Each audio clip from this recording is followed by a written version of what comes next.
a gente sempre tem que encarar tudo a partir da perspectiva do todo.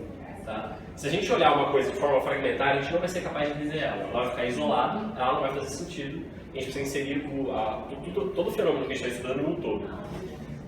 Outra coisa que a gente precisa ter em mente também, todo momento que a gente está olhando para qualquer fenômeno social, é que tudo que existe tem um caráter processual, né? Quer dizer assim, nada é uma coisa um ponto do tempo isolado, sabe?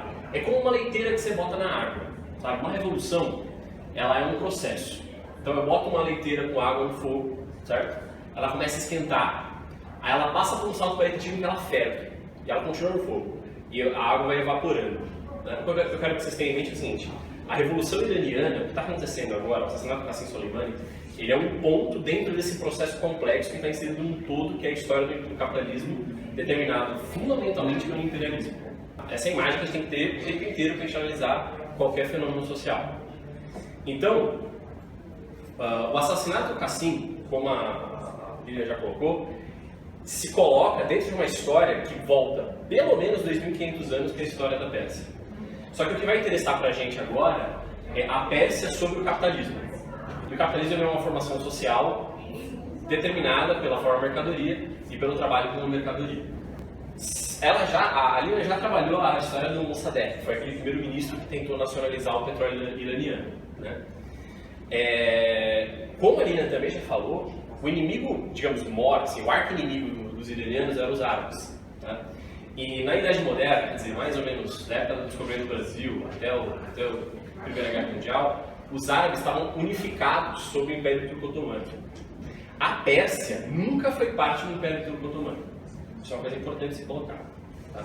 Na verdade, a Pérsia moderna, ela surge quase contemporânea do descobrimento do Brasil no século XVI, na dinastia Safávida, para justamente, digamos, proteger o Planalto iraniano da conquista pelos otomanos. A primeira fronteira que é estabelecida entre os persas e os otomanos, ali no século XVI, o sul do Iraque, o Iraque ele é a Mesopotâmia, né? Ele tem dois rios, né, que é o Tigres e o Eufrates, que desaguam ali no Golfo Pérsico. Eles desaguam numa cidade chamada Bassura, que é uma cidade que tipo, o Irã e o Iraque se matam para controlar aquilo. Mas a primeira fronteira, aquela cidade ao sul do Iraque, pertencia à Pérsia. Isso vai ser importante mais para frente. Ali ele já trabalhou bem a questão religiosa da distinção dos xiitas com os sunitas. Mas a gente precisa ter uma coisa em mente, que é o seguinte, os xiitas, no mundo islâmico como um todo, são minoria. Eu não vou saber a proporção aqui, mas 10%. Tipo 10, uma coisa assim mesmo. Né? Eles são minoria. E os xiitas, eles são uma perspectiva assim, originalmente, né, no xiitismo antigo, eles tinham uma perspectiva um pouco quase que monástica, de se afastar das coisas seculares e se recolher. Então, eles detestavam, digamos assim, intervir na política. Eles eram parecidos no cristianismo com a briga que tinha na Idade Média entre os cristãos monásticos, que queriam ficar em monastérios, né, e os cristãos seculares, que queriam intervir junto com o rebanho, né, com a população. Isso vai mudar depois, mais pra frente. O que importa é, a Pérsia, ela chega na Idade Moderna brigando pela sua sobrevivência. É muito legal como, não sei se alguém aqui já entrou em contato com Maquiavel, se não entrou, leia. Maquiavel é lindo, Maquiavel é fácil, Maquiavel é delicioso de ler. E Maquiavel é um cara atravessado por um drama, que é o seguinte, a Itália não conseguiu produzir uma monarquia absolutista tal como a Áustria, tal como a França. Então ele via o seu país sendo arrebentado pelas monarquias absolutistas ao redor dela. A Pérsia atravessou um processo parecido no final do século XIX e começo do século XX. Por quê? Ao norte da Pérsia se organizou um super império, que era a Rússia, o czar russo. O czar russo, a partir de um pequeno principado lá no norte, ao redor de Moscou, ele fez um império asiático e foi até o Pacífico. E a Pérsia se viu ameaçada em sua sobrevivência, porque se vocês olharem o mapa, é triste, é legal ter um mapa agora, né? Ao norte da Pérsia está o Turcomenistão. O Turcomenistão era território russo, né? Da Rússia czarista. E aos lados da Pérsia, que pertence assim, à grande Pérsia, quer dizer, a Pérsia, vamos dizer assim, ao que os persas regiam como Pérsia, está o Afeganistão, que estava sob controle inglês naquele momento. Não existia o Paquistão, que era parte da Índia, que era a colônia britânica, e ao leste, a treta eterna dos persas contra o Império Turco-Otomano, contra os árabes unificados, observe, mas unificados por uma potência estrangeira, para todos os efeitos, que era a Turquia. Assim começa a nossa história. Então, a Pérsia, ela literalmente fez um tratado com o diabo para sobreviver. A gente tem que entender a dependência, não é, a dependência econômica dos países de terceiro mundo, ela não é exatamente produto de uma conspiração maçônica para dominá-los. A história ela está sempre acontecendo de improviso, sabe? As pessoas estão desesperadas tentando fazer coisas para sobreviver e de repente vão e assinam péssimos tratados. Eles vão dizer a história da Pérsia. A dinastia Qajar, que foi a última dinastia clássica da Pérsia, ela assina um tratado com a Inglaterra para a extração de um óleo recém-descoberto pela ciência da época, que até então ninguém sabia, porque sabia, a Pérsia não ligava para aquilo, não tinha carro, é tirar isso aí, tira. Entendeu? E me dá uma graninha, que era um troco que a Inglaterra dava para tirar aquele petróleo. Essa assinatura do tratado com a Inglaterra cria a empresa que vai primeiro se conhecendo como Anglo-Persian Oil Company, uma coisa assim, sempre esqueço o nome, tá? Depois vai virar Anglo-Iranian Oil Company. Essa empresa vai ser a protagonista da nossa história da Pérsia, meio que até hoje. Um pouquinho antes, a gente precisa voltar um tantinho aqui, que eu esqueci de uma coisa. O Azerbaijão, se vocês olharem no mapa, aqui tem o mapa. O Azerbaijão está ao norte da Pérsia, né? Ele era território persa. Os azeres, que é tipo a etnia do Azerbaijão, eles têm uma relação com os persas. É meio como o português e espanhol, sabe? Uma coisa mais ou menos próxima. Então aquela ideia de grande Pérsia, o Azerbaijão era da Pérsia. E a Rússia, em sua expansão, sempre lutando pela própria sobrevivência, olha como a lógica nacional preside a estratégia de todo mundo. A Rússia lutando pela sua sobrevivência, né, contra as potências europeias, começa a se expandir para poder ter força para enfrentar a Europa. E toma o Azerbaijão do Irã, né? da Pérsia, né? Mesma coisa, o Turcomenistão, a capital do Turcomenistão, que é Asgabat, em um momento do século XIX também pertencia à Pérsia, a Rússia também toma.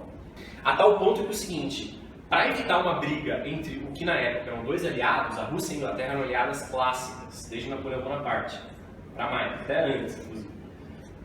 Para evitar uma briga entre dois aliados, Rússia e Inglaterra dividem a Pérsia em zonas de influência. Tem um tratado aí que eu não vou lembrar o nome, mas ele é assinado em São Petersburgo, a revelia dos representantes persas entre os ingleses e os russos. Eles basicamente dividem a Pérsia em duas zonas de influência. Nessa época também acontece a tal da Revolução Constitucionalista do Irã, que pode ser colocada como a fundação do Irã moderno. A Revolução Constitucionalista ela acontece num contexto justamente de início de uma muito tímida industrialização persa. É tentador, embora eu acho que não dê para fazer um paralelo entre a proclamação da República no Brasil e a Revolução Constitucionalista na Pérsia. Tá? Não, eu acho que é ruim, não funciona muito bem, mas é tentador fazer, porque a proclamação da República no Brasil tem a ver com o surgimento de um novo tipo de capital comercial, um novo tipo de comerciante no Brasil, voltado para dentro do país, junto com uma incipientíssima industrialização do país. Na Pérsia, isso também rola. A Pérsia está que nem o Brasil, assinando uns tratados terríveis, né? O Brasil deixou os ingleses e americanos construírem linhas de trem aqui a rodo, né? E as linhas de trens eram do capital americano e inglês. Tem aquele cara famoso, aquele Farquhar, que era um grande industrial americano, se não me engano. As Railway Companies, né? Oi? As Railway Companies. As Railway Companies, né? Exatamente. Há uma coisa similar que aconteceu no Irã. Inclusive, o Irã também tem uma história antiga com as ferrovias, justamente capital inglês. Os telégrafos de capital inglês é muito similar, é muito tentador fazer uma comparação. E chega a tal ponto o entreguismo iraniano, mas observe, feito para sobreviver contra a Rússia, que o Irã chega a empregar uma indústria artesanal antiga, tradicional do Irã, que era o tabaco. Entendeu? E o tabaco vai promover justamente a revolta do tabaco, que é um episódio central para a proclamação da monarquia constitucional iraniana.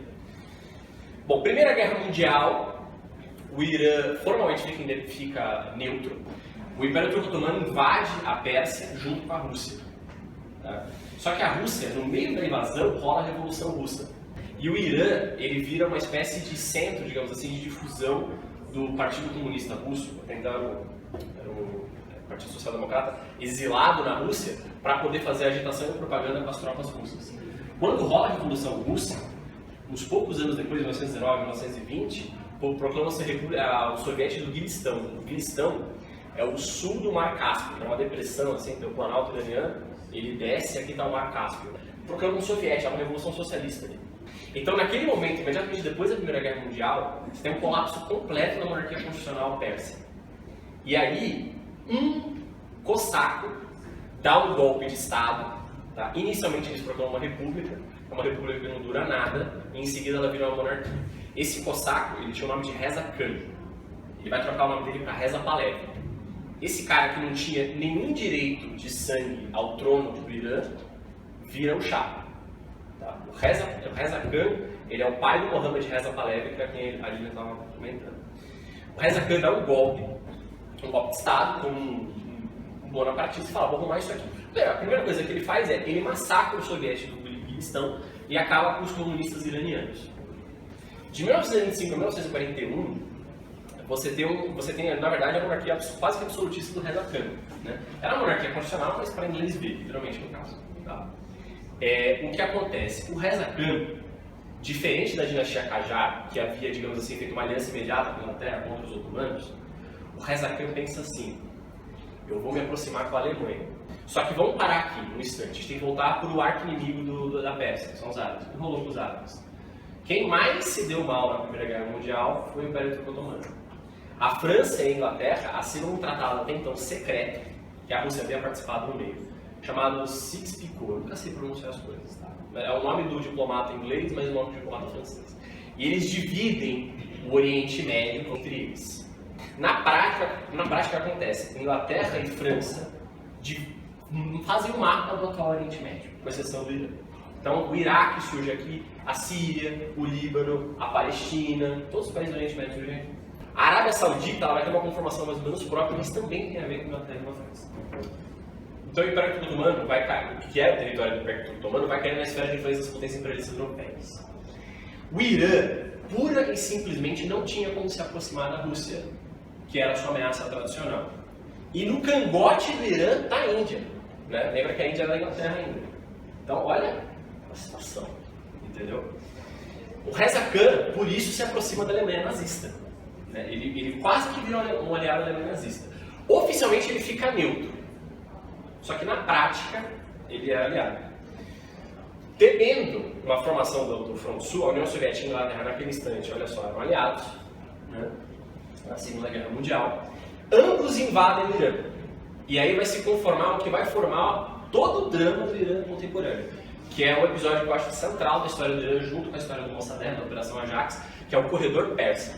Tá? O Corredor Persa era o seguinte, a União Soviética era um país, até então, embora a Revolução Russa tenha tido ganhos impressionantes de industrialização, ela era um país atrasado tecnologicamente. Para enfrentar a besta imperialista da Alemanha nazista, ela precisava do apoio da tecnologia estadunidense. Né? Só que não havia linhas logísticas para você abastecer a União Soviética, porque ou você ia pelo Polo Norte, e eles fizeram isso, tá? Ou a Europa estava fechada e o Pacífico estava fechado pelo Japão. Qual que era o que sobrava? Era a Pérsia. A Índia tinha sido invadida pelo Japão também. Sobrou a Pérsia. Então é por isso que o corredor persa é tão importante. E isso aqui é uma coisa que enfim, eu estou falando um pouco mais para quem já tem uma tradição de esquerda, porque muita gente fala assim, pô, mas a Revolução Islâmica foi contra os socialistas também. Mas a gente tem que ter em mente o caráter geopolítico que está acontecendo ali.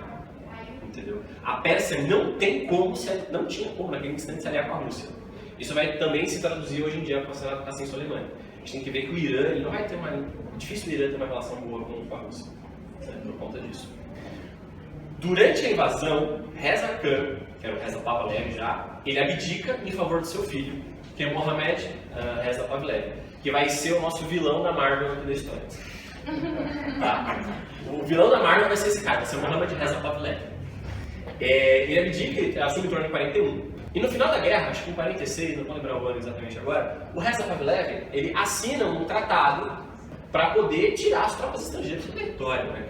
que é o dever de qualquer chefe de Estado. E nesse tratado, mais uma vez, o que acontece? O Irã, para todos os efeitos, é dividido em zonas de influência, inglesas e russa, soviética no caso. Só que assim, a conformação dessas zonas de influência é bem distinta nesse momento. O que o Mohammed Reza Pahlavi tem que aceitar nesse tratado? Ele tem que aceitar, primeiro, a tal da Anglo-Iranian Oil Corporation continua existindo e pagando praticamente nada para o governo iraniano, que é um país pobríssimo sem indústria de royalties pelo petróleo. Parece a história do Brasil, né? Mas enfim. Então tem que assinar um tratado terrível. E do lado soviético, os soviéticos eles ganham também algum pouquinho do petróleo iraniano. E o Mohammad Reza Pahlavi tem que montar um governo de gabinete com o partido Tudeh. Eu não sei pronunciar nada em árabe e em persa, então depois vocês procuram como pronuncia. Mas escreve T-U-D-E-H no latim, né? Tudeh. O partido Tudeh, que eu acho que significa massas em persa, se eu não me engano, na verdade ele era uma espécie de projeção do Partido Comunista Soviético no Irã. Como a gente já viu, o Irã tem uma relação antiga com a Rússia, de conflito. Entendeu? Só que o Irã, como qualquer país, ele é atravessado por tensões regionais. Então, determinadas minorias étnicas iranianas, que não persas, como os azeris, que são os azerbaijaneses, se aproximaram da União Soviética, tinham uma grande relação com o Partido Social Democrata Russo. Aí é que vai surgir o Tudeh. Só que eu quero ressaltar o seguinte, pelo menos na opinião do Cogiola, que é quem eu estou citando aqui por trás dos planos, vamos dizer assim, na opinião do Cogiola, o Tudeh ele é fundado como um partido estrangeiro na Pérsia. É diferente daquele soviético do Guilistão. O soviético do Guilistão foi uma coisa orgânica persa. O Tudeh não. O Tudeh ele é totalmente com influência soviética. Bom, esse período que vai da guerra até 51 é um período de profunda descolonização no mundo inteiro. Os grandes impérios coloniais começam a se desmanchar. E daí o que vai acontecendo? O arranjo do Sykes-Picot ali no Oriente Médio começa a se desmanchar. Tem um episódio muito famoso que é Gamal Abdel Nasser, não sei pronunciar nada em árabe, tá? Eu finjo que sei, mas não pronuncio nada. O Gamal Abdel Nasser, ele dá um golpe no Egito para todos os efeitos, acaba com o protetorado britânico sobre o Egito e ele inicia um movimento nacionalista laico pan-árabe. Tá? E aqui eu vou citar a Línia. A Línia diz o seguinte: o que é central para a gente ter em mente o que está acontecendo no Oriente Médio e vai lembrar demais na América Latina? O Oriente Médio era unificado com uma potência estrangeira. A América Latina era unificada com uma potência estrangeira. Há um nacionalismo laico pan-árabe. A gente tem um nacionalismo latino-americano, pan-latino-americano, laico também. Então são paralelos muito tentadores de se fazer, embora eu ache que tem que ser feitos com muitos cuidados. O pan-arabismo do Gamal Abdel Nasser, ele assume a forma de um partido, que eu não tenho ideia de como se pronuncia o nome, mas eu vou falar que é Ba'ath, mas é tipo Ba'ath, né? Ba-A-I, apóstrofe, A-T-H, né? O Ba'ath. O Ba'ath é a ideia de fazer um partido com inspiração socialista pan-árabe. E só para citar um dado aleatório aqui, tem um cara que chama Michel Aflaq, se eu não me engano o nome dele, que ele é um dos grandes ideólogos do Ba'ath. Ele é libanês, e o Líbano, diferente do Egito, que era um protetorado, o Líbano é uma colônia direto na França. E o Michel Aflaq chega a militar no Partido Comunista Francês, salvo engano, algum Partido Comunista, e ele se afasta justamente porque os comunistas libaneses viam com bons olhos o programa colonial francês, como uma espécie de modernização contra uma sociedade que era medieval e etc. Lembra alguma coisa que vocês escutaram antes de modernização, lá no Brasil lá atrás? Então é muito tentador fazer um paralelo entre o Oriente Médio e a América Latina. Só que assim, eu quero chamar a atenção no seguinte: vai se conformando um sentimento pan-árabe. O Reza Pahlavi, com medo da União Soviética, continuou fazendo um tratado com o capeta. Se manteve próximo das grandes potências imperialistas. O que acontece? Quem era, digamos assim, o policial do petróleo do mundo, quem fazia o trabalho sujo, né, para mim não era tanto para os Estados Unidos, era mais para a Inglaterra e para a Europa, era o Mohammad Reza Pahlavi. Ele fazia o trabalho sujo de manter o controle sobre o petróleo para as potências imperialistas. Ali nos anos 50, a tensão no Irã cresce até níveis insustentáveis. Por quê? Como a gente sabe, o período imediato do pós-guerra não é um período só de descolonização, ele é um período de profunda expansão do capitalismo mundial também. É bem contraditório mesmo, as coisas estão acontecendo juntas. Mas as tensões começam a crescer, porque você começa a começa a rolar, na verdade, uma urbanização acelerada do Irã, que vai conformar classes trabalhadoras, só que não um operariado clássico.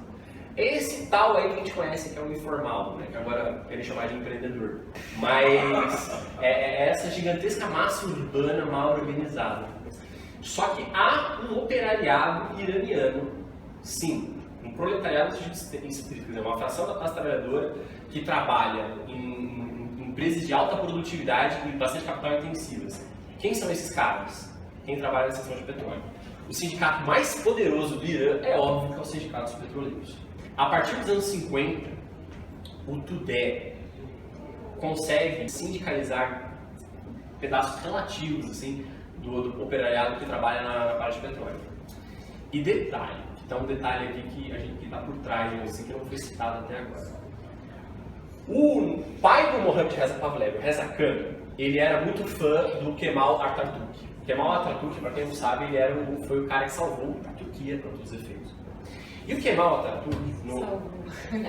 Era dos jovens turcos também? Era dos jovens turcos, mas...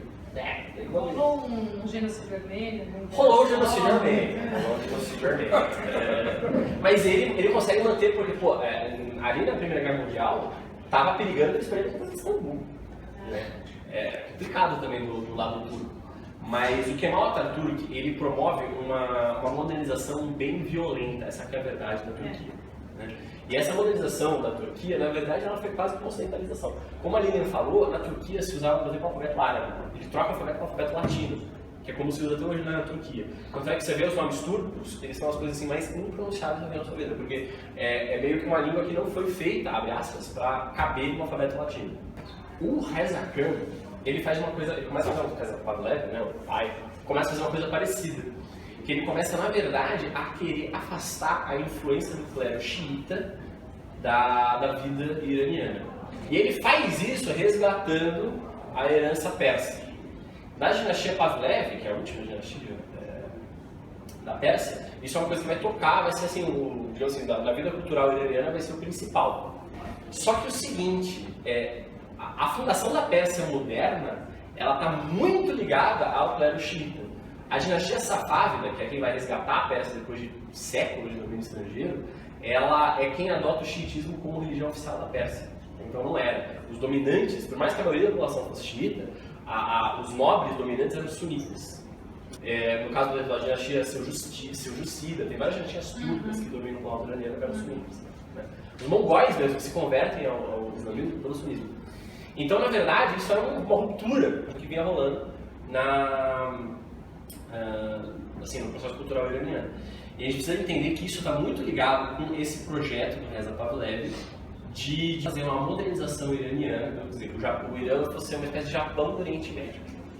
Uma grande potência imperialista industrializada. A parte de industrialização que nunca conseguiu, mas com uma potência militar que chegou bem perto. Bom, chegamos nos anos 50. Os anos 50 é crucial o que vai acontecer. Essa tensão formada por essa nova classe trabalhadora urbana iraniana, somada ao que está acontecendo no Oriente Médio, no resto do Oriente Médio, o nacionalismo pan-árabe, somada ao que está acontecendo na Índia, de um processo forte de descolonização indiana, somada, na verdade, ao mundo inteiro em efervescência descolonial, isso coloca um desafio do Shah. A tal ponto que, nas eleições, ele é obrigado a aceitar a eleição de um cara, que é o Mossadegh, eu não sei pronunciar nada por aí, o Mossadegh, que virou o primeiro-ministro nacionalista do Irã. O Mossadegh, ele parece, não fui muito atrás disso, mas parece que ele tinha alguma espécie de ligação com a antiga família Qajar que governou o Irã antes do Pahlavi. E outra coisa muito importante é que uma das grandes bases de apoio do Mossadegh era justamente o clero xiita, que estava se vendo alijado desse processo de modernização forçada do Irã. Inclusive, só um parênteses, o pai do Mohammad Reza Pahlavi troca o nome de Pérsia para Irã. Ali, nesse período de 51 a 53, o que o Mossadegh vai fazer? Ele, com o apoio do Tudeh, de mobilização de massas, lembrando que o Tudeh tinha uns sindicatos, que era uma minoria bem pequena da população iraniana, fazem um movimento de massas para poder nacionalizar o petróleo que estava na mão dos britânicos. Imediatamente a Inglaterra se vê assim, meu Deus, que horror! Como assim vão tomar um roubo? Estão roubando o nosso petróleo. É uma coisa criminosa. E, detalhe, já naquela época, via-se que uma invasão de total escala do Irã era uma coisa mais ou menos inviável. O Irã é um país imenso, montanhoso, desértico. No meio do Oriente Médio. Hã? No meio do Oriente Médio. No meio do Oriente Médio.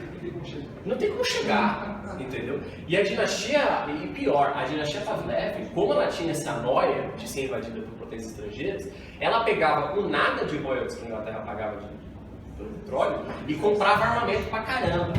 O Irã era mega armado, essa é a verdade. O Irã tinha os maiores exércitos do Oriente Médio, chegou a ter maior no certo momento. O Irã era uma potência militar média.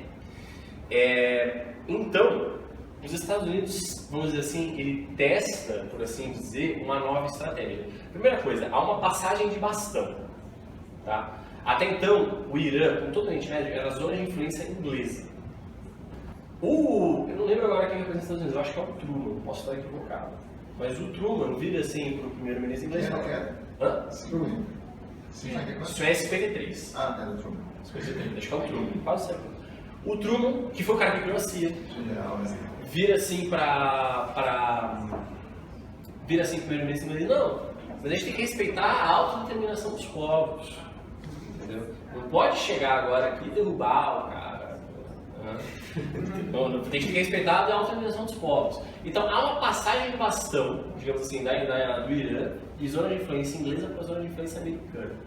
E aí vai ter um cara muito importante nessa brincadeira, que eu não sei se ele era espião ou se ele era diplomata, ou que é muito mais provável, diplomata barra espião, que era o Kennedy Roosevelt. Ele era neto do Theodore Roosevelt, que tinha sido presidente americano, que desenvolve a doutrina do Big Stick contra quem? Contra a gente, contra a América Latina. Entendeu?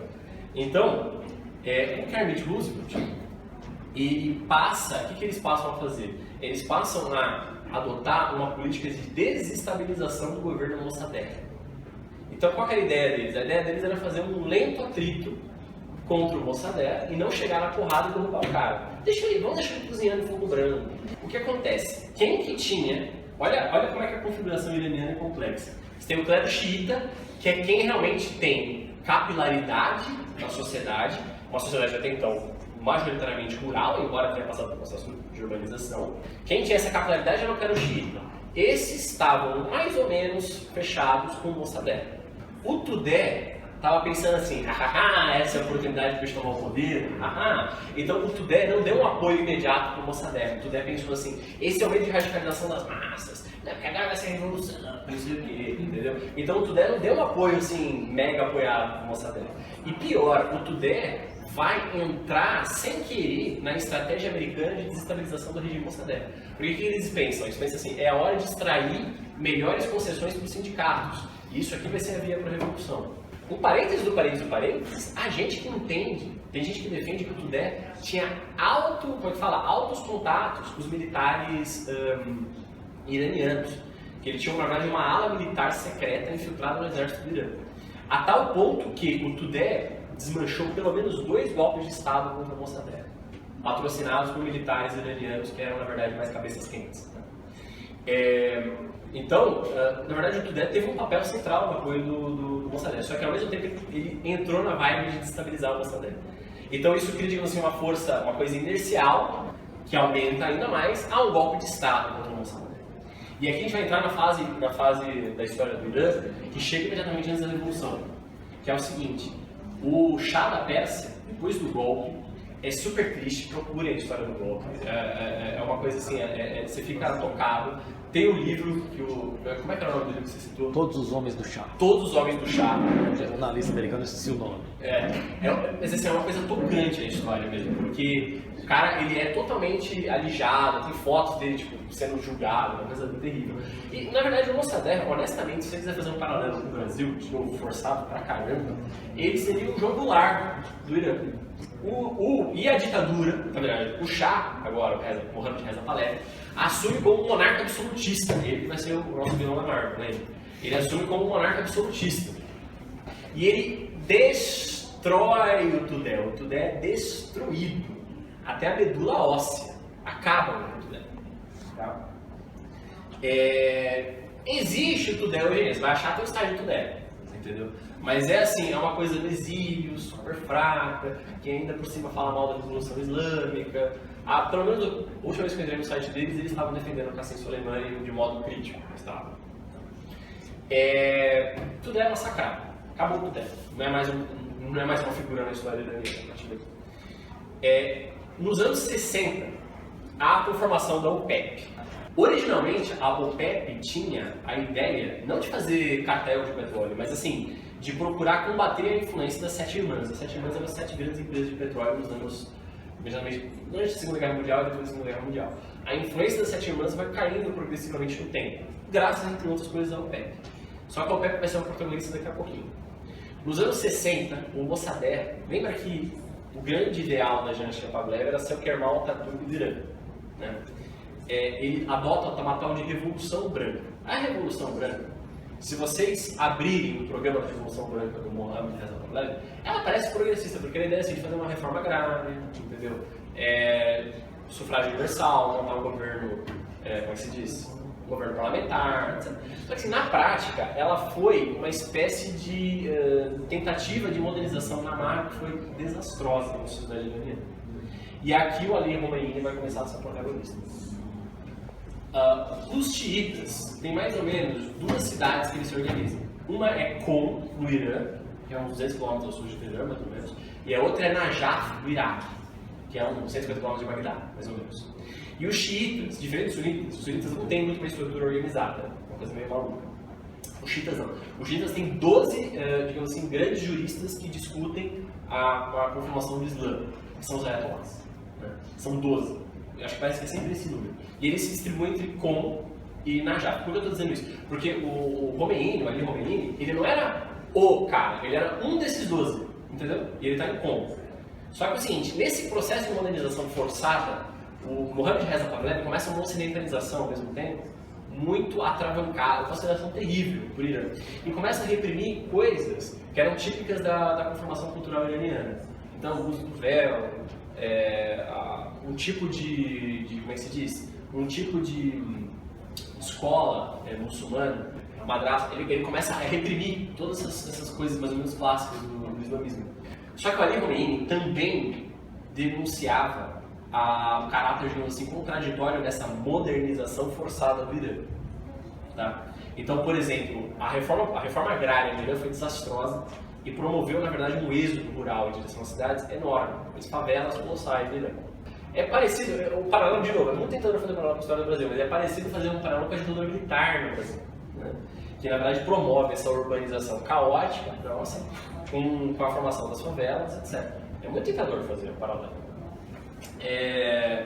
Quem vai assumir a denúncia disso é o Ali Khomeini. Só que o Ali Khomeini, ele é parte de uma evolução teológica que aconteceu no xiitismo. E aqui a gente tem que recuar um instantinho e falar de um cara, que eu só vou citar o nome dele bem por cima, que chama Ali Shariat. Ali Shariat não era um clérigo, eu não sei o que ele era, vou ser 100% honesto. Mas eu sei que ele era um estudioso, ele estudou muito o Islã, e ele tem um texto clássico que é o xiitismo vermelho contra o xiitismo negro. Tá? E nesse texto, esse texto é um texto que é muito próximo da teologia da libertação em alguns aspectos. O que ele vai basicamente dizer? Que o islamismo ele surge como um gigantesco não, que Mohammed diz um não contra justamente a opressão das elites.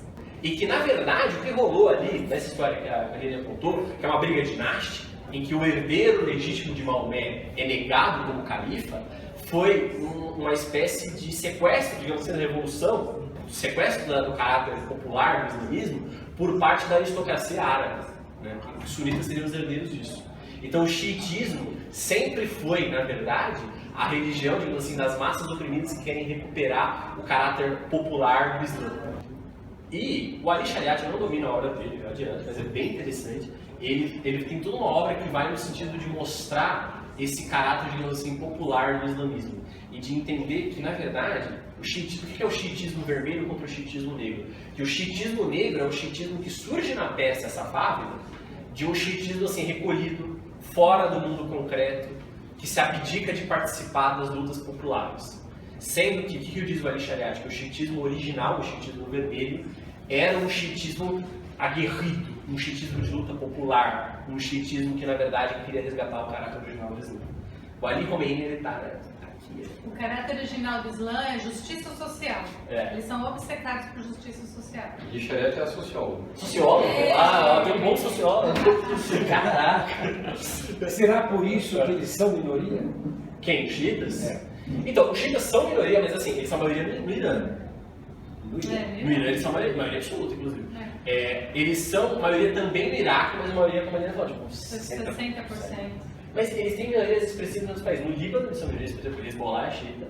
Eles têm minorias expressivas na Síria. E, inclusive, na Arábia Saudita, aqui na linha do litoral do Golfo Pérsico, em outros países mesmo também tem. Oi? Bahrein. É verdade. Então, fala-se inclusive de uma crescente xiita, né? Que é o que o Suleiman estava fazendo junto lá no Iraque, né? Matou. Entendeu? Mas Mataram o Ali Khomeini, então, ele também está nesse carro. Vamos resgatar o xiitismo, né? Bom, chega o ano de 73. O ano de 73, gente, é o ano mais importante da história do século XX depois da Segunda Guerra Mundial. O ano de 73 é o choque do petróleo. Eu não vou, putz, eu poderia, eu já estourei meu tempo faz tempo. Pode falar 4 horas sobre isso. O choque do petróleo é zica. Mais 5 minutinhos. 5 minutinhos. O choque do petróleo é zica, tem muita coisa pra gente trabalhar. Mas assim, eu quero que vocês tenham em mente. Não vai ter uma crise mundial, só que assim, a gente tem a ideia de crise mundial como se fosse assim, um ano, 2008, estourou uma crise, pá. Crises mundiais, de verdade, como a crise dos anos 70, são crises longas. Lembra lá no começo que eu falei que a verdade está no todo e que a gente tem que encarar as coisas como processuais. A crise dos anos 70 é uma inflação do dólar. Tá? Os Guga Chakra da vida vão culpar essa inflação do dólar no choque do petróleo. Mas a evidência científica, inclusive admitida por economistas liberais, é que, na verdade, esse choque do petróleo, a inflação do dólar, tem suas origens lá nos anos 60, no caráter monopólico da economia norte-americana, na compressão crescente do balanço de pagamento dos Estados Unidos, sobretudo, isso é muito importante. Basicamente os Estados Unidos imprimem a moeda mundial, que é o dólar, até então conversível em ouro. Mercado de euro-dólar. Mercado de euro-dólar. Os dólares vinham para fora, porque os Estados Unidos importavam as coisas, e não voltava, ficava estancado. Então começou a criar um estoque de dólar fora dos Estados Unidos. Né? E, entre outras coisas, vai provocar uma inflação terrível do dólar, porque os Estados Unidos tinham que começar a fazer vários choques de demanda para evitar recessões. Kennedy foi um dos grandes, né? Os caras mandaram o homem à lua para gastar dinheiro público, para poder fazer crescer a demanda interna do país. E na verdade estourou isso numa inflação terrível nos anos 70 e 80. Isso vai arrebentar o terceiro mundo e, em última instância, pasma, isso é interessantíssimo, não vou poder trabalhar hoje. É isso que derrubou a União Soviética também. Porque a União Soviética foi criando uma dependência tecnológica em relação ao primeiro mundo. Mas enfim, há várias coisas aqui que a gente poderia trabalhar. Agora vai acabar surgindo o petrodólar. O petrodólar, a história dele é o seguinte: em 73, por conta das perdas que vinham sendo acumuladas, coisas que a gente conhece como latino-americano, escrito por um economista argentino chamado Raul Prebisch, que é a tendência à perda de valor relativo das commodities que a gente exporta em relação aos produtos industrializados. O petróleo, cara, o petróleo acho que uma coisa ridícula, tipo 90 centavos de dólar por barril. Só pra vocês terem uma noção, agora está 70 dólares o barril. Eu não sei se esses preços estão deflacionados, eu acho que sim, mas é uma coisa assim, é muito discrepante, entendeu? Então, ali em 73, todos os países da OPEP passam por um processo de nacionalização do petróleo. Pausa, eu esqueci de uma coisa. O Ali Khomeini, que estava lá em Qom, 10 anos nessa brincadeira, tem um episódio de repressão do Reza Pahlavi contra os clérigos xiitas. Tá? Um episódio terrível, isso é 10 anos, eu tô falando do choque do petróleo, volta 10 anos, desculpa gente, esqueci dessa coisa. Nos anos 60, 63, 64, para ser preciso. O Reza Pahlavi esmaga uma manifestação dos clérigos xiitas em Qom contra aquela Revolução Branca, e é ali que o Ali Khomeini é exilado.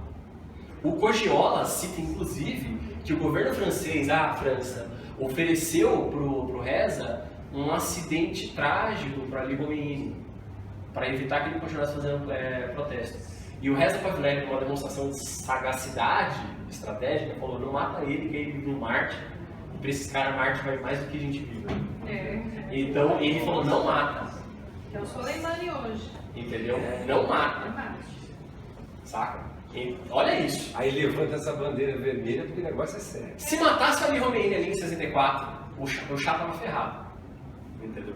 Mas enfim, vamos. E o Khomeini chamava os Estados Unidos de Grande Satã. Correto, não, inclusive. Mas, enfim. Então, agora, fizendo esse parênteses 10 anos atrás, tinha esquecido, que o Ali Khomeini vai estar exilado todo esse período agora. Ele está exilado primeiro ele vai para a França, onde ele oferece um acidente trágico, mas eu não sei se ele passou por vários países, mas ele acaba no Iraque. Porque o Iraque, eu tinha que falar do colapso do Baá, não vai ter que falar nada. Mas assim, foco, ele vai para o Iraque, tá no Iraque. Bom, Em 73, o Reza Pahlavi se liga, faz aquilo que o Mossadegh ia fazer. Ele nacionaliza o petróleo iraniano. Quem nacionaliza... Então, essa é a frase que a gente tem que guardar, por causa da contradição do negócio, que vai interessar a gente. Quem nacionaliza o petróleo iraniano é o Shah absolutista entreguista. O Reza Pahlavi. Atenção a essas contradições das coisas. Tá? Ele nacionaliza o petróleo iraniano, certo? Mas daí ele faz o que com esse petróleo? Os recursos agora do petróleo iraniano são 100% do Irã, certo? Só que eles acabam na mão de uma pequena elite que colava junto com o monarca absolutista. Tá? Para piorar, o Irã, ele, na Revolução Branca, de fato, passa por um pequeno e tímido processo de industrialização. O Irã, até hoje, não se pode dizer que o Irã é um país industrializado de fato. Mas ele, na Revolução Branca ele passa sim por um processo de industrialização. 73, o que acontece? O mundo entra na espiral de inflação do dólar. Todos os países de terceiro mundo se dão muito mal.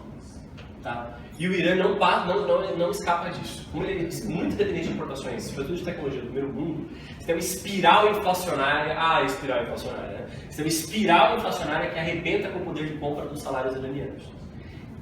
Lembrando que nos anos 60 a Revolução Branca tinha feito o quê? Um gigantesco processo de urbanização do Irã.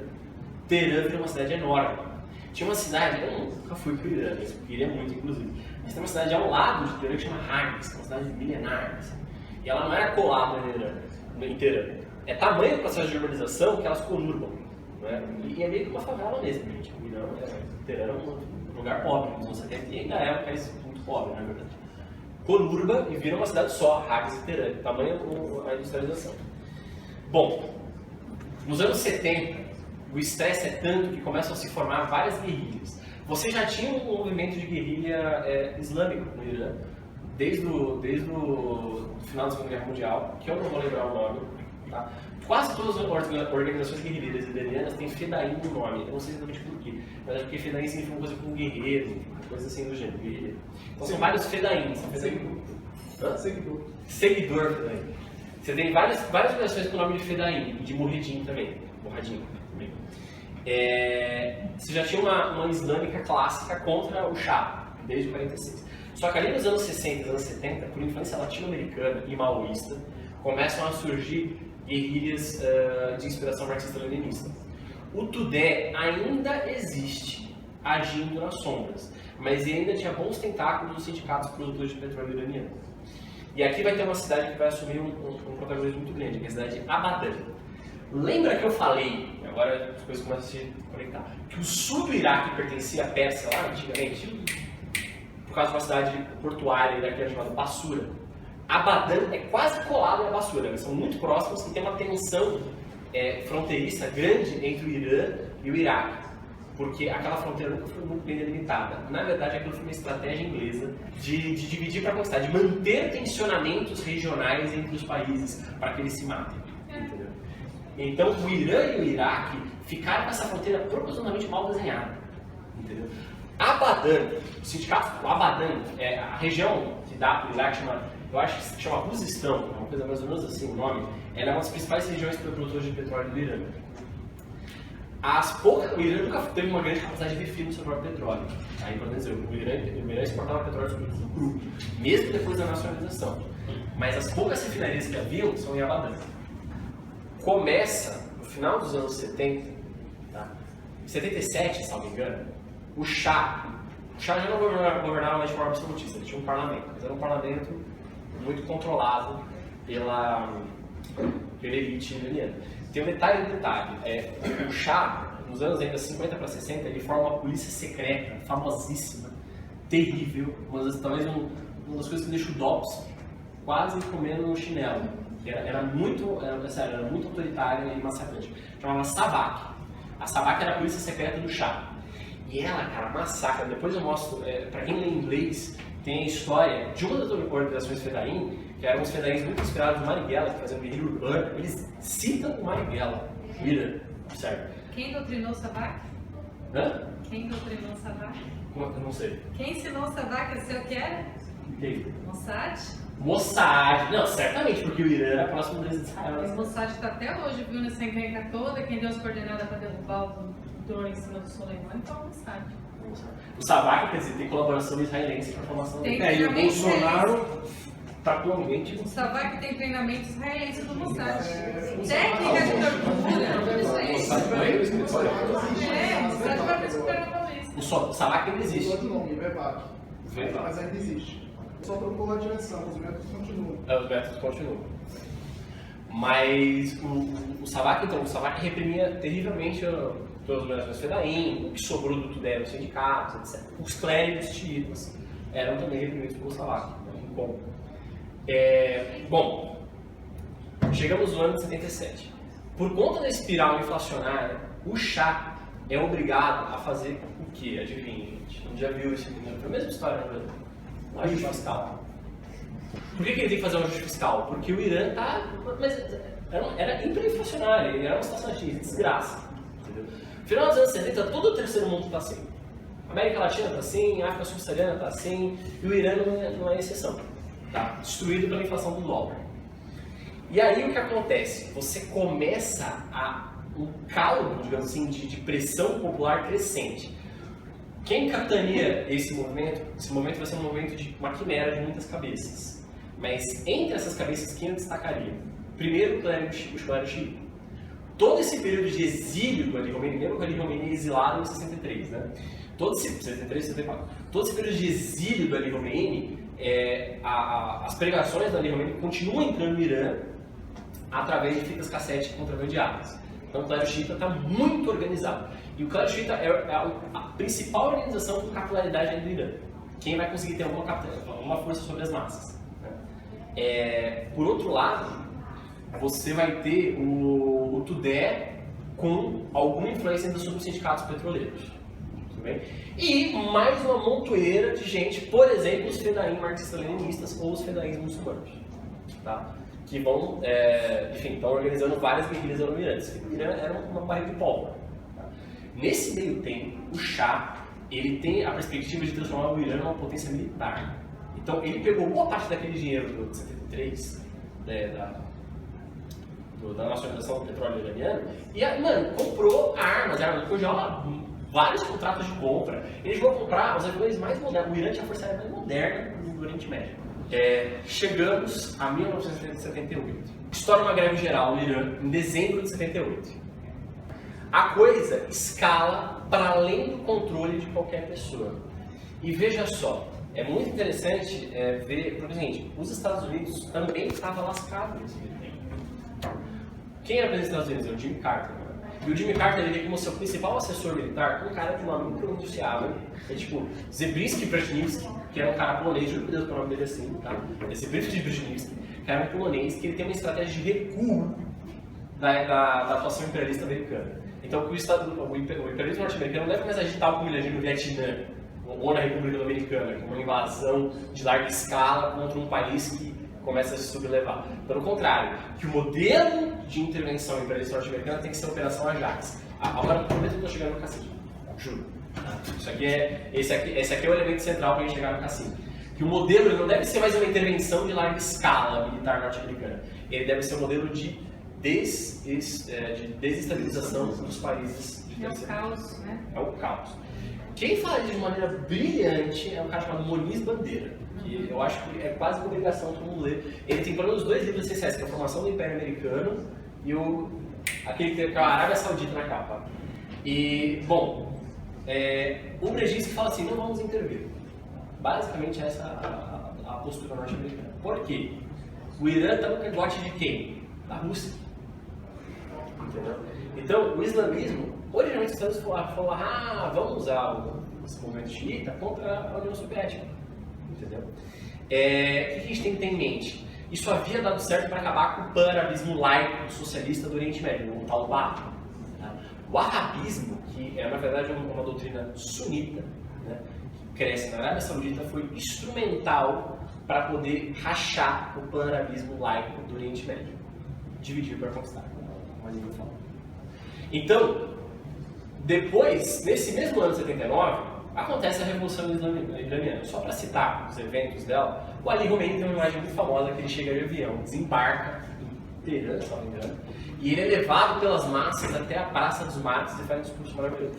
Por que o Shah foi obrigado a fazer isso? Porque o Shah, depois de tentar reprimir as manifestações que iniciaram em dezembro de 78, ele achou melhor ceder um pouco para, digamos assim, ceder para não perder os anéis, para não perder os dedos, entendeu? O Shah falou, eu vou adotar algumas medidas, tal, ele vai crescendo as concessões que ele faz, a cada concessão aumentava o movimento de massas iraniano, entendeu? Esse movimento de massas uma quimera, né? Tudeh, Fedain, clérigo xiita, etc. Né? Não existe massas espontâneas, são todos organizados, gente. É importante ter isso em mente. Cada concessão que ele faz, ele fortalece esse movimento. E na hora que ele tenta reprimir militarmente, é uma desgraça. Porque parte dos militares começam a aderir aos manifestantes. Esse é o pânico de Golbery. Quer dizer, é o medo de que, de repente, quebre a unidade da caserna militar. Pois bem, em fevereiro de 79, desembarca Ali Khomeini. O Shah já estava exilado em Los Angeles e ele entrega o governo para um primeiro-ministro da oposição, que era uma espécie de tentativa de fazer um governo meio termo. Chama Ali Shahtur. Esse cara ele tenta fazer um governo meio termo. Só que o que ele fala? Ele fala assim, eu não vou admitir duas autoridades. Qual seria a outra autoridade?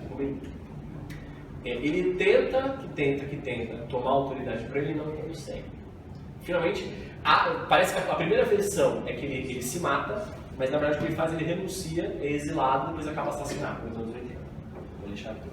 Ele entrega para o novo primeiro-ministro, tenta fazer a mesma coisa e dá errado. Na prática é o seguinte, o movimento ele começa a virar uma crescente, uma quimera que vai para todos os lados, ninguém tem muito controle sobre o que está acontecendo, isso é a verdade. Só que o clero xiita era disparado a organização de maior capilaridade e maior organização dentro do Irã.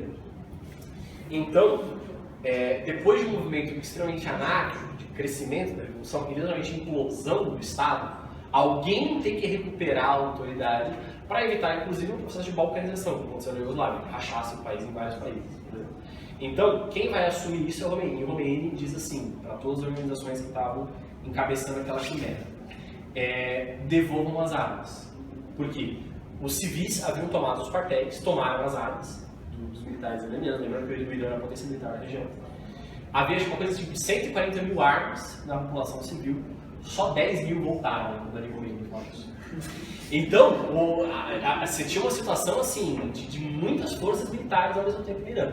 Né? E aí é triste o que vai acontecer. O Ali Khomeini ele passa a reprimir várias daquelas organizações, inclusive organizações que apoiaram ele, como os Fedain. E a coisa está acontecendo de modo tão caótico, veja bem, os Fedain no meio do tempo, o Irã, lembra que o Irã recebe muito dinheiro, né? Porque ele tinha petróleo. Só que esse dinheiro, e aí vai lembrar a história da Venezuela, esse dinheiro você importa. Né? Então você importa os países imperialistas. O dinheiro estava onde? Nos Estados Unidos. Eram cifras astronômicas, uma quantidade imensa de dinheiro. Não era dinheiro roubado, era dinheiro que pertencia ao governo iraniano. Os Estados Unidos congelam esse dinheiro. E você não tinha uma autoridade muito central ali no Irã. Então acontece, os Fedain tomam, uma das várias organizações Fedain, uma marxista, assalta a embaixada americana no Irã, sequestra todo mundo, eram mais de 40 pessoas aqui. 53. Era maior, gente pra caramba. Sequestra todo mundo e usa como refém para tentar resgatar o dinheiro Só que aí vem a questão da autoridade.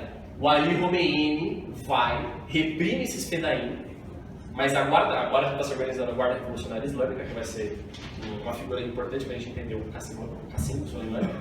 A Guarda Revolucionária Islâmica, que era formada originalmente por manifestantes que haviam assaltado os quartéis, pegam e ficam com os reféns que estavam na mão dos Fedain, e acabam com esses Fedain. O que reza a lenda, ninguém sabe exatamente dizer o que acontece nesse meio tempo. Quem era o presidente tentando a sua reeleição nos Estados Unidos? Jimmy Carter. O Jimmy Carter tenta resgatar esses reféns americanos do Irã. Tem até filme. Fizeram até o Jimmy Carter. Ele manda os helicópteros caem no deserto de Cojió, caem no deserto de algum lugar. E não conseguem chegar, entendeu? E daí o que acontece? Os caras ficam sequestrados. E dizem que, por baixo dos panos, os famosos back channels são uma coisa assim de diplomacia, que é quando você negocia, só que não fala pra ninguém. Entendeu? Dizem que no back channel, o Reagan, que já era candidato à presidência norte-americana, falou pro Ali Khomeini, ó, segura essa brincadeira aí que eu vou usar isso para me eleger. Dizem. Eu não estou querendo aqui desqualificar a Revolução Islâmica, eu quero ressaltar esse ponto. Eu estou querendo, na verdade, ressaltar o caráter contraditório de qualquer movimento anti-imperialista. É isso. O trabalhismo nosso, que teve esses caráteres contraditórios, o peronismo na Argentina também teve, o Baá no Oriente Médio também, etc. O que acontece é que todo movimento anti-imperialista é extremamente contraditório. E aí, por isso que eu disse que a verdade tem que ser vista pelo todo. O Irã está a todo momento lutando pela sua soberania. No movimento revolucionário, a autoridade é quebrada. Mas se a autoridade não for restabelecida, você não tem como manter a unidade do país para continuar lutando. Então, o Ali Khomeini, ele, como príncipe maquiavélico, ele faz o que precisa ser feito para resgatar a autoridade. Então, há a repressão severa de todas as organizações revolucionárias que haviam colaborado na Revolução Iraniana. Então, os restos do DE é massacrado, os fedaíns são massacrados, vários outros fedaíns muçulmanos que não estavam, digamos assim, fechados com o Khomeini também são massacrados. Ele negocia com o Reagan, você tem que negociar com a potência imperialista, entendeu? Ele negocia com o Reagan, acaba efetivando a troca dos reféns e resgata todo o dinheiro iraniano. E agora vem um episódio triste, porque é o seguinte, dizem os analistas dos Estados Unidos que o Saddam Hussein, que havia acabado de ascender oficialmente ao governo iraquiano, achou que o Irã estava fraco e que era hora de resolver aquelas pendências da fronteira que tinha com o Irã, que a Inglaterra deixou. Né? Outros dizem que a União Soviética estava temerosa da expansão da Revolução Islâmica, invadiu o Afeganistão, que acontece a invasão do Afeganistão pela União Soviética ao mesmo tempo, lembrando que o Afeganistão era parte da Grande Pérsia. Invade o Afeganistão e que teria, digamos assim, pelo menos sido, como é que se diz, complacente com Saddam Hussein na invasão do Irã. Tá? Há várias versões, mas o fato é que Saddam Hussein aproveita aquela situação de caos do Irã e invade o Irã para tomar aquele território ali de Abadan. Né? O Saddam achou que tinha vantagem militar, e de fato ele tinha, porque ele tinha tecnologia mais moderna, embora o Irã tivesse um maior exército. E ele queria fazer uma blitzkrieg, ele falou, vou aproveitar que o Irã está fraco e vou arrancar uma concessão deles. Entendeu? Na prática virou uma guerra de trincheiras terrível, que durou quase 10 anos. Uma das piores 7 anos, 10 meses, 4 dias. Uma das piores guerras do pós-guerra, uma guerra terrível. E que no final acabou servindo como força última para coesionar aquelas várias organizações revolucionárias iranianas em torno do Ali Khomeini. Inclusive, a guarda revolucionária, que começou a se organizar de forma um tanto quanto aleatória ali no momento revolucionário, se coesiona em torno da autoridade do Ali Khomeini naquele instante, na guerra do Iraque. E a guerra ela acaba empatada, essa é a verdade. Não se resolveu apenas. Não esgota, né? Não esgota os recursos, esgota. Os dois lados não chegam a contar depois de um tempo. Meio que desencana, essa é a real. Usa-se uma expressão em latim, quando é assim, status quo ante bellum. Engraçado que você vê que os Estados Unidos está apoiando os dois lados, tanto o Irã quanto o Iraque. E o escândalo que você citou do Irã contras é que o Reagan mandou armas por baixo dos panos, ou seja, tipo, se matem. Exato. Se matem. Não sobra nada, né? A gente não suja a mão, mata os nossos soldados. É a ideia, né? Essa é a ideia. Só para acabar, para falar do Qassim Soleimani. O Qassim Soleimani, guerra Irã-Iraque, o Irã, mano, a Revolução Iraniana é como se você proclamasse a República da Arábia Saudita. A Revolução, só que o país de população muito maior. A Revolução Iraniana ela tem um caráter democrático, embora contraditório, como se tem, como qualquer outra experiência anti-imperialista. O Irã é um país multipartidário. Há uma autoridade do Ali Khomeini por cima, como se o Ali Khomeini fosse uma espécie de um super STF, entendeu? Só que com forças militares. Né? Só que ele fosse uma espécie de super STF com forças militares, entendeu? Só que tem toda a estrutura republicana por baixo. Então você tem o parlamento, que é o Masjid, se não me engano, você tem o parlamento, você tem o poder judiciário, você tem várias coisas. E você tem uma tal de Assembleia dos Peritos, porque Desculpa, é que o Conselho dos Guardiões, o Guardião é o líder supremo, ele pode demitir o presidente, a ordem Bolsonaro responde diretamente a ele. O Conselho dos Peritos é se houver algum conflito entre alguma lei do parlamento, o Conselho dos Guardiões ele dirige isso pelo Alcorão. Pelo Alcorão. É a Bíblia dele. Constituição deles. Os anos 90 do Irã é um período de distensionamento de relações. Tá? O Irã, os anos 90 é um período de razoável, por incrível que pareça, ele é um período de razoável prosperidade econômica mundial, tá? Com a dissolução da União Soviética, etc. Então, na verdade, consegue fazer um relaxamento das relações iranianas com o resto dos Estados Unidos. Só que nos anos 00, a volta a escalar a tensão, porque tem o atentado do ano 70. Você pulou a Guerra do Golfo. É o poder. Também. Outra, O Ronald Reagan se deu bem na história porque ele acabou sendo o protagonista de toda a situação. No caso do Irã contra, ele quase rodou. Só que no primeiro escândalo, que não foi exatamente um escândalo, mas a tentativa de Jimmy Carter de resgatar os caras sequestrados, foi positivo para o Reagan, porque o Reagan usou isso na eleição dele. E ele trouxe a mudança também. Mas o que elege o Reagan mesmo é a violência urbana nos Estados Unidos e a inflação. É isso que elege, de verdade. Só que esse negócio militar também tem papel. O que importa? Eu pulei toda a outra metade da história, que é o resto da história do Oriente Médio, na verdade não todo, né? Só que o Baá, que é esse movimento pan-árabe laico, colapsa. E não havia mais nada que fizesse uma espécie de um arco de alianças anti-imperialistas do Oriente Médio. Isso ficou vazio, essa é que é a verdade, esse espaço ficou vazio. E nos anos 90 e 00 você tem um crescimento do imperialismo estadunidense a olhos vistos do Oriente Médio, combinado com a expansão de Israel. Isso tem várias coisas, por exemplo, tem os acordos de Camp David, que na verdade dizem, eu até concordo bastante com isso, que o Egito traiu o resto do Oriente Médio e, em troca de algumas concessões territoriais, se aproxima de Israel. A Síria acaba isolada para todos os efeitos, o Saddam Hussein fazia o que queria com o Baá no Iraque, acabou o pan-arabismo, essa é a verdade. E não havia nenhuma força que organizasse uma frente anti-imperialista no Oriente Médio. Nossa, eu estudei de meia hora, não vou ter. Para mais. Mas o que eu quero dizer? E aí o Qasem Soleimani vai adotar uma posição central. Nesse recrudescimento do imperialismo norte-americano no Oriente Médio, combinado com a presença sionista, quem vai assumir o protagonismo da formação de uma aliança anti-imperialista contra Israel e os Estados Unidos vai ser o Irã. Só que o Irã ele vai adotar uma forma de fazer isso muito distinta do que o Partido Baá e o pan-arabismo laico faziam nos anos 50, 60 até 70. Um pouquinho. O Baá ele controlava estados, vários estados, a Síria, o Iraque também, o Egito, e fez uma aliança, a Jordânia, no certo momento, e fez uma aliança pan-árabe de vários países contra Israel. E eles lutam abertamente contra Israel, militarmente falando, e perdem. Meio que essa é a moral da história. Ao perder que começa a rachar a aliança. Tá? O Hezbollah, sobretudo, o Líbano entra em guerra civil nos anos 70 e vai sair dessa guerra civil só quase, nos anos 2000. E o Hezbollah ele tem um papel central em derrotar as forças israelenses no sul do Líbano. Tá?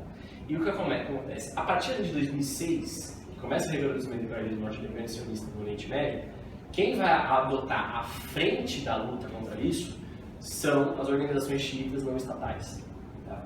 Que é o Hezbollah principalmente, e no Irã, dentro da Guarda Revolucionária, ou abaixo dela, enfim, no organograma da Guarda Revolucionária, eles vão usar as forças Quds. O que é as forças Quds, que era o que o Qasem Soleimani comandava?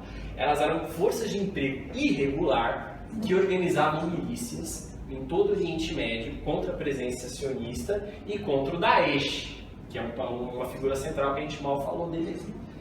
O Daesh, que é o Estado Islâmico, eles não falam Estado Islâmico, é Daesh. O Daesh, ele é a típica forma que o imperialismo norte-americano vai assumir no século XXI, que já vem assumindo, na verdade, desde os anos 80. Que é o quê? É uma estratégia de desestabilização. Tá? Com algum patrocínio saudita, né, você se organizou organizações sunitas, radicais, religiosas, cujo objetivo era acabar com o que havia sobrado do Baá na Síria, sobretudo na Síria. Mas ele é de todo o Levante, ele também mira o Líbano, e na verdade tem até braços do Iraque relativamente grandes. Tá? Então, o Daesh ele passa a fazer, na verdade, uma estratégia quase de extermínio das minorias xiitas e outras minorias no Oriente Médio. Quem vai capitanear a luta contra o Daesh, claro que não é os Estados Unidos, com quem ele tinha quase que uma aliança tácita. A Arábia Saudita é quase descarado. E é muito interessante ver que o Daesh não ataca nenhum alvo israelense. Se ele fosse justamente esse radicalismo islâmico estereotipado que a gente vê na televisão, ele atacaria alvo israelense. Ele quase, que eu saiba, não ataca alvo israelense. Do meu conhecimento, não. Quem vai organizar um eixo de resistência contra esse eixo imperialista nos Estados Unidos é a Força Quds capitaneada pelo Qassim Soleimani. Então o que o Qassim veio fazer? O Qassim, ele é um cara que, aí eu estou citando na verdade um artigo do André Ortega da revista Ópera, que é sensacional, depois eu passo o link para todo mundo. Mas o histórico do Qassim Soleimani é o seguinte: ele é um cara que não tem treinamento militar formal. Ele serve como voluntário na guerra Irã-Iraque. E na guerra Irã-Iraque, como as duas forças estavam muito fracas, e numa guerra de trincheira, numa guerra de posições que não conseguiam avançar, a grande estratégia iraniana era fazer incursões profundas no território iraquiano, aproveitando a maioria xiita que odiava Saddam Hussein. Então, a Força Quds era uma força de guerra regular contra o Iraque, e que depois, agora, nos anos 00, começou a formar esse eixo de milícias. Milícias não é um bom termo. Eu usaria partisãs, que é, na verdade, partisãs, para quem não sabe, era uma resistência francesa à ocupação nazista. Né? Como se fossem partisãs por todo o Oriente Médio na luta contra o Daesh. Então, ele consegue juntar, o Qassim Soleimani, ele era um gênio militar e político, que consegue juntar forças que se odiavam, você entendeu? Assim, eram guerrilheiros cristãos, entendeu? Eram várias forças xiitas que não gostavam uma da outra, tem sunita também. Ele chega a colaborar com os peshmerga curdos, embora os curdos sejam aliados clássicos dos Estados Unidos. Então, a maioria dos curdos, na verdade, não gosta. Os Estados Unidos já traiu eles, já abandonou eles. Que já achou a Turquia matar. E os curdos sistematicamente se aproximando dos Estados É a Unidos. raça mais sem terra do mundo. Fica pra lá e pra cima. Enfim, aí o Qassim Soleimani organiza esse eixo de resistência. Por que o Qassim foi assassinado? O que levou, em última instância, a decisão estadunidense pelo assassinato do Qassim? O Qassim tinha se convertido numa figura muito importante de articulação política desses partisãs. Então, eu não sei se é tanto um eixo xiita, mas eu acho que na verdade é um eixo que eles chamam de eixo de resistência. Né? Esse eixo de resistência, inclusive, é um nome, digamos assim, provocativo em relação ao eixo do mal que o Bush, a doutrina do Bush, lá do Dick Cheney, tinha feito com relação ao Irã. Então, esse eixo de resistência, na verdade, é um grande eixo de várias organizações, não só xiitas, também tem organizações cristãs, sobretudo ali na Síria, também tem organizações de outras denominações religiosas, de luta contra essa espécie de arco de aliança estadunidense, israelense e a Arábia Saudita, que, através de guerra irregular, promove uma estratégia de caos no Oriente Médio. Então, eu não vejo tanto, eu discordo um pouco de você, porque eu não vejo tanto o Iraque como um estado vassalo do Irã. Há uma projeção de aliança do Irã sobre várias organizações iraquianas, com certeza. Por exemplo, uma muito famosa, muito legal, é um cara chamado Al-Sadr, A-L-S-A-D-R, o nome latim dele. E o movimento sadrista, que é um movimento de oposição ao Saddam Hussein, de extração xiita, que inclusive está sendo apoiado pelo que sobrou do Partido Comunista Iraquiano, que já foi um Partido Comunista forte, ele foi um dos grandes caras que fez aquilo que a Lilian citou, que é as Forças de Mobilização Popular, acho que é o nome, que é uma grande frente de luta contra o Daesh no Iraque. Então, na verdade, o que você tem aqui, o que foi a grande coisa que o Qassim pôde organizar, foi, na verdade, um arco, assim, como se fosse um arco muito amplo, e que não concorda, é um arco que as pessoas não se gostam, como todo arco de alianças, como se preza. Sendo ele mesmo um cara mais ou menos secular. Inclusive, o secretário-geral, o Nasrallah, ele faz a seguinte indagação. Houve várias tentativas de assassinato contra o Qassim Soleimani que foram secretas. Entre outras, o que o Nasrallah diz é o seguinte, que em Kermin, que é a cidade natal dele, que é uma cidade muito tradicional, antiga e grande do Irã, na Ashura, que é o principal feriado dos xiitas. O Partido do Ali, né? Em homenagem ao Partido do Ali. É o Partido do Ali. Na Ashura, que é uma cerimônia muito bonita, né? Que as pessoas ficam se lamentando e tal. Na Ashura, em Kermin, o Mossad teria organizado um atentado terrorista que eles iam culpar sunitas, matar umas 5 mil pessoas, e no meio delas o Qasem Soleimani. Diz o Nasrallah, né? Tem uma citação que eu gosto muito que é a seguinte: na guerra a primeira vítima é a verdade. Então a gente tem que sempre olhar tudo com muita... Mas assim, eu concordo, acho difícil na sala ter errado isso. Assim, teve várias tentativas de assassinato contra ele. A pergunta que você quer fazer é a seguinte: por que um assassinato tão público? Entendeu? E num dia também. E num dia. No primeiro dia do ano. A tese do Daniel Ortega é exatamente, não é provocação no sentido de provocar uma guerra, mas no sentido de manter uma política de pânico para evitar justamente esse eixo de alianças. Aqui tem várias coisas no contexto que eu vou largar e não vou correlacionar e vou deixar para vocês pirarem. Que é o seguinte: houve virtualmente um golpe de Estado na Arábia Saudita, isso aconteceu. O príncipe herdeiro, em inglês eles falam Crown Prince, eu nunca sei como traduzir em português, mas o príncipe da coroa, o príncipe herdeiro, da Arábia Saudita, ele prendeu boa parte da nobreza saudita num hotel, manteve preso. Paralelo a isso, a Aramco, que é a estatal saudita produtora de petróleo, abriu seu IPO, porque a Aramco estava precisando levantar dinheiro porque o príncipe herdeiro estava... Agora eu vi, acompanhei. Está fazendo um IPO. Paralelo a isso, no Iêmen, o Iêmen é um país que foi destruído pela Guerra Fria. O Iêmen foi dividido em Iêmen do Norte, Iêmen do Sul, tinha um que era socialista. É guerra civil agora. E esse IPO também foi só entre árabes. No Iêmen, a Arábia Saudita e o Irã lutam uma Guerra Fria. E na Guerra Fria, uma coisa clássica da Guerra Fria é chamada guerras proxies, que são o seguinte: em vez de eu lutar direto contra você, a gente pega um terceiro país e disputa pela hegemonia dele apoiando determinadas facções. Então, a Arábia Saudita e Irã lutam uma guerra proxy no Iêmen, aqui e agora. E por que o Qasem Soleimani pegou um avião? Ele estava no Líbano, diz o Nasrallah, pegou um avião do Líbano, Beirute provavelmente, e foi para Bagdá. Porque o governo iraquiano havia convidado ele para negociar com o representante saudita. Quer dizer, era um distensionamento de relações entre a Arábia Saudita e Irã. Isso é um pânico dos Estados Unidos. Nossa, é um pânico. Então, a gente começa a ver, eu não estou fazendo afirmações, estou só jogando a loucura para vocês pensarem. Mas a gente começa a ver que é um uma contexto... teoria da conspiração. Mas é um contexto, o Catar, por exemplo. O Catar é uma monarquia do Golfo Pérsico. Só que o Catar, ele faz uma diplomacia pendular entre a Arábia Saudita e Irã. Quer dizer, ele, diferente de outras monarquias do Golfo Pérsico, como por exemplo, Emirados Árabes Unidos, que são 100% aliados com a Arábia Saudita e, portanto, 100% aliados dos Estados Unidos, o Catar tem canais de comunicação, sim, com o Irã. Tá no Estreito de Hormuz, né? Tá no Estreito de Hormuz, não tem como não ter, inclusive. Entendeu? A Al Jazeera é do Catar, se não me engano, se eu não me engano, besteira. Então, o que a gente começa a ver? A gente começa a ver um desenho de uma complexidade muito grande que a gente tem que ver a verdade como um todo. A gente começa a ver um desenho, o caráter processual das coisas, né? A gente começa a ver um desenho ali no Oriente Médio que começa a apontar para o seguinte: e se houver uma aliança anti-imperialista de grande porte no Oriente Médio? E independente do caráter contraditório que essa aliança for ter, porque tudo é contraditório, independente do caráter contraditório, se essa aliança puder oferecer uma ameaça para os Estados Unidos relevante, a estratégia norte-americana não tem que ser a do caos. Então a gente vê que na verdade o Trump, eu acho muito fraco qualquer explicação. O Trump fez aquilo por eleição, para escapar do impeachment.